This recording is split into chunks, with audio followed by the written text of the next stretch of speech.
it's Jessica from Synergy Dog Training and apparently my cat Phil, who decided to join us for this video.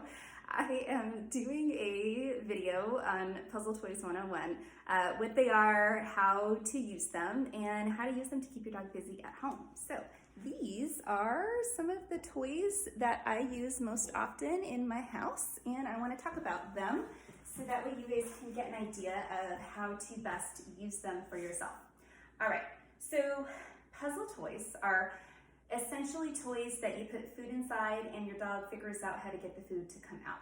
It keeps them busy, it gives them something to chew on, and it also frees up your time because you're not having to entertain your dog, which I'm sure is probably pretty beneficial for those of you who are working from home right now. Okay, so let me talk about some of the more popular toys that I have on the table that some of you are probably already familiar with. The one that I have in my hand, this is the classic Kong. So when most people are referring to a Kong toy, it is this toy. But the Kong company actually produces lots of different toys. And for example, this is also a Kong from the Kong company, and so is this. So these types of toys serve different functions. Some of them, your dog will lay down and just chew on them and work to get the food to come out. Some of them are more interactive, where they might be rolling around. This one is a treat ball. Rolling around, same thing for this one. So some of them are things that move, and then some of them are designed to be a little bit more stationary, like the Licky Mat, and same thing with the slow feeder that I have right here, in addition to the Snuffle Mat that the cat's on. But we'll get to that one. Okay, so how and what do you put in these types of toys? So let me start by saying that I will typically try to use my dog's own food inside of these toys, in addition to putting some goodies inside. I'll show you what I see a lot of people do. They will get some sort of dry biscuit.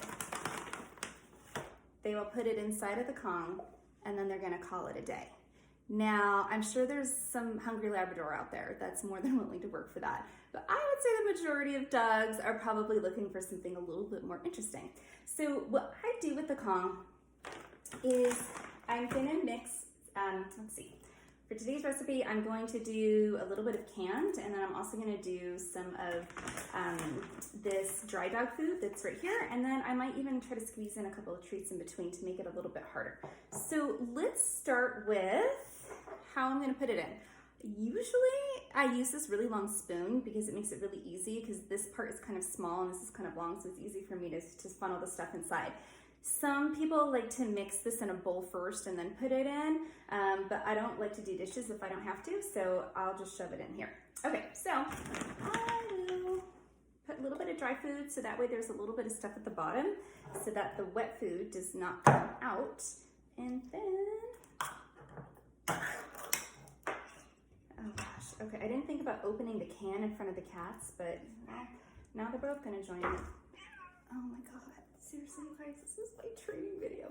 Okay, so I am, oh my God, you guys. Okay, this is just real life, and oh my gosh, she's eating it. It's dog food, right? Okay, this is real life in my house. Okay, so what I do is I scoop some of this canned dog food inside of the Kong, and then I just kind of layer it as I'm going along. So you can see I'm filling it up. And then I'll throw in some more dry dog food.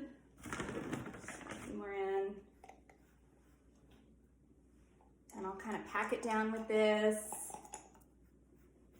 And then I'll throw in, these are like these little fish treats. I'll throw in a fish treat.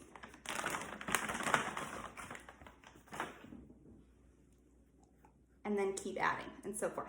All right, so if your dog is new to working on a Kong, you're probably not going to fill it as much as I'm doing right now.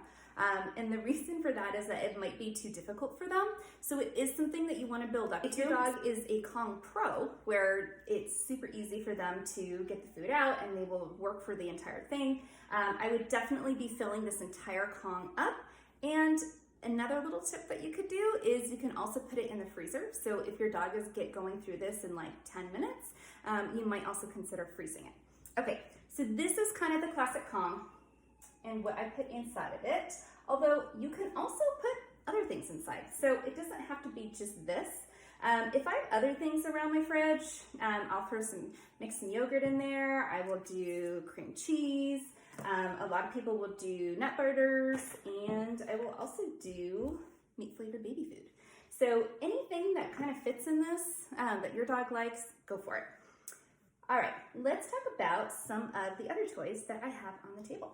So let me show you this one. This is a snuffle mat, and this is just essentially a rubber mat on the bottom with a bunch of fabric that's woven through it. And it's called a snuffle mat because the dog kind of roots around within all these little pieces to find their food. So this one, obviously you're not going to want to be putting peanut butter or things like that on top of this. So I usually just do dry dog food or dry treats, and you just kind of hide it within all the little sections and give it to your dog to find. So that's a snuffle mat. This one is my favorite slow feeder, and this one's great because you could do dry food, and then you can also throw in some other things, like again, some of the other things that I was using for the stuffed Kongs. Meat flavored baby food that you can squeeze in between, put nut butter on it, do your canned dog food, and have your dog work for it that way. You can also, I've actually had some clients that will put like peanut butter on this and then throw it in the freezer, so that's a fun one too. All right, licky mat.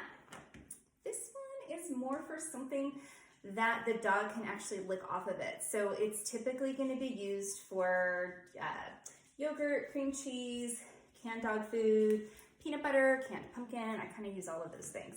So I will often just squeeze that on there, and then I'll get a spoon and kind of smear it on.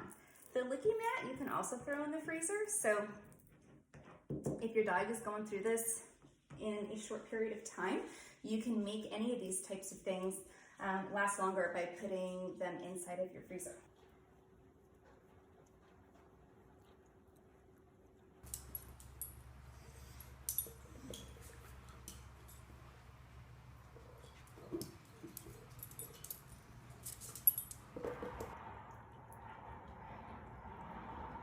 So let's talk some of the common issues that most people say they have when they're trying to use these types of toys. Okay, I would say the most common one that I get is my dog won't use it. I put treats inside of it, my dog doesn't go for it. I would say 90% of the time you are not putting something that is of interest to the dog inside of the toy. So your first game plan should be just finding something that's more appealing. And for some dogs that might mean doing canned dog food or doing meat flavored baby food at first, something to kind of pique their interest inside of the Kong so that you could get them to start using it. Another common problem that I will have from clients is that this is messy. Like, I don't want to have this in my house. And if that is the case, there's a couple of different ways that I usually go around that. So for my dogs, I have trained them that if I put a sheet or a towel down, they have to stay on that as they are working on their toy. Sometimes I throw them out on the balcony so that they're outside with them. Sometimes I put them in their crate with these types of toys, and I'll just have a towel that's put down on the bottom so that they could work on their toy. And then I just pick up the towel and throw it in the wash when I am done. The third common issue that I usually get with these types of things is my dog is on a special diet and I can't use nut butter, or I can't use cream cheese or canned pumpkin or canned dog food. So some of these dogs are on like prescription kibble. So if that's the case, if it's a dry dog food, you can still use a lot of these other types of toys that are used for dry dog food. If you are wanting to use the classic Kong, grab it for a second. If you are wanting to use the classic Kong, a lot of times I will tell my clients to take a portion of their dog's dry dog food and put it in the fridge with some warm water and just let it sit overnight. And that way it will become more mushy, and then you can pack it inside of the Kong. And you can also freeze it afterwards as well. I hope you found this helpful. I will go ahead and put links of all the different toys that I'm using in this video in my blog article, so that way you have that info. All right, see you next time.